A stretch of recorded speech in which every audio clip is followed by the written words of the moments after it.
Perkenalkan, nama saya Fenen Alpalusi dari kelas 5C Akuntansi Sektor Publik D4.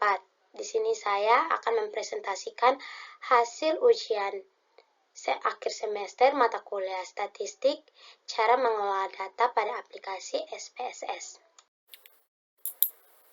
Baik, di sini saya akan menjelaskan tentang cara penggunaan SPSS, cara mengelola datanya, hingga cara membaca datanya atau outputnya.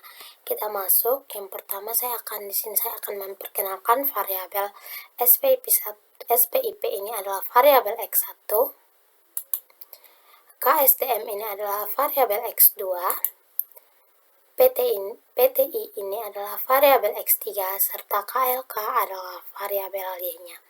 Kita masuk pada ujian pertama, yaitu analisis deskriptif statistik. Kita pergi ke analyze, lalu kita deskriptif statistik, lalu kita pilih deskriptif, lalu kita masukkan seluruh variabel. Kita pergi ke option, kita memilih, kita centreng mean, standard deviation, minimum dan maksimumnya, lalu kita continue, lalu kita OK. Di sini telah ada datanya, yaitu di sini minimum, maksimum, mean, dan standard deviation. Bisa dilihat datanya sendiri, yaitu ini nilainya. Setelah itu kita lanjut pada uji yang kedua, yaitu uji validitas. Kita pergi ke analyze, lalu kita pilih correlate, kita pilih preferred, lalu kita masukkan seluruh variabel.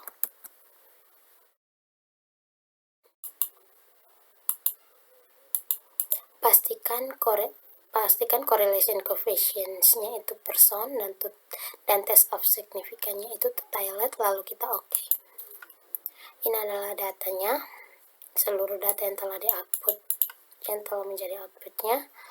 Lalu kita masuk ke berikutnya, yaitu uji reliabilitas. Kita pergi pertama itu klik analyze, lalu kita pergi ke correlate, lalu kita pilih preferred, lalu kita pergi ke scale, kita pilih ke reliabilities analyze, lalu kita masukkan seluruh variabel X. Ada variabel X, kita keluarkan variabel Y.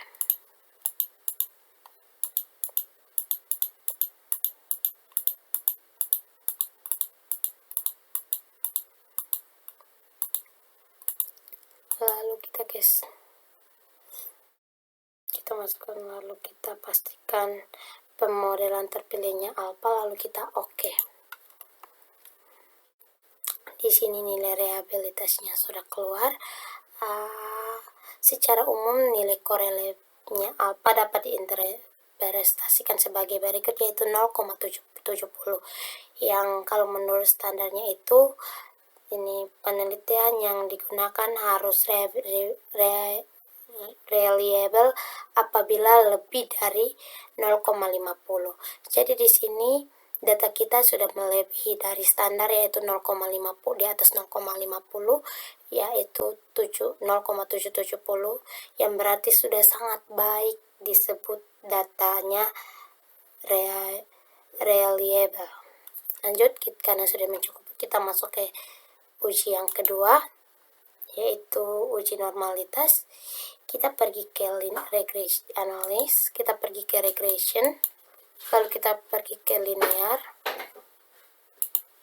kita ke analyze, regression, linear, lalu kita masukkan variabel dependennya itu total KLK atau variabel Y, variabel independennya itu total SPIP atau variabel X, total KSDM, dan total PTI.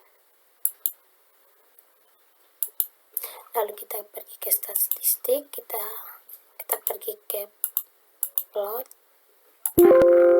save, kita centang unstandardized dari residual, continue, OK.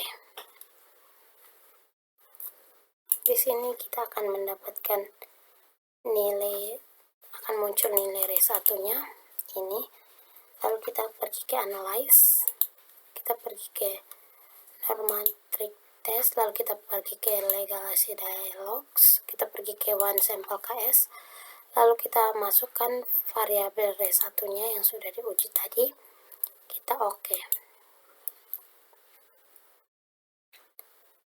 Yaitu kita akan mendapat nilai dari unstandardized-nya yaitu 0,2200, yang dimana nilainya itu sudah di atas 0,05, yang berarti data kita bisa disebut normal karena sudah di atas 0,05. Data kita itu 0,200.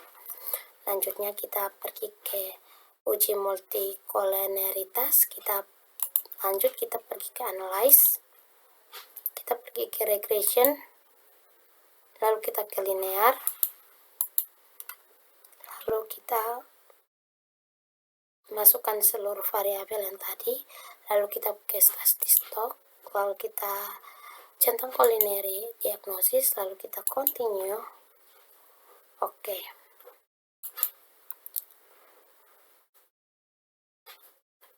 Ini adalah nilainya yang ini. Ketentuan uji multikoliniaritas yaitu nilai toleransinya lebih besar daripada 0,10, nilai VIF-nya itu lebih kecil dari 10. Maka data tersebut tidak terjadi multikoliniaritas. Dari hasil data kita dapat dilihat tidak terjadi multikoliniaritas karena nilai toleransinya semuanya di atas 0,10 dan nilai VIF-nya di bawah 10. Jadi data kita tidak mengalami multikoliniaritas. Baik, kita masuk pada uji yang berikutnya yaitu uji heterodatitas. Kita pergi pada menu analyze, kita pergi ke selanjutnya pilih regression, lalu pilih linear, lalu kita masukkan variabelnya. Kita masukkan variabel dependen dan independennya. Dependennya itu total KLK dan independennya total SPIP, total KSDM, dan total PTI. Lalu kita centang unstandardized, kita centang OK, kita klik OK. Maka di sini akan muncul nilai R1-nya.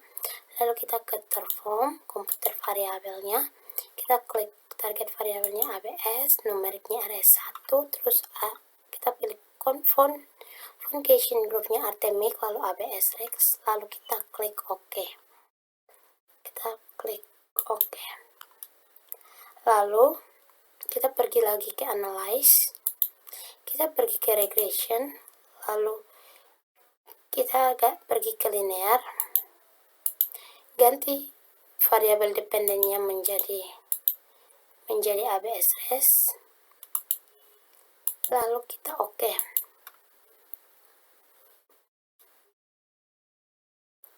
Ini adalah hasilnya. Ketentuannya, jika nilai signifikan lebih besar daripada 0,05, maka tidak terjadi gejala heterodatitas.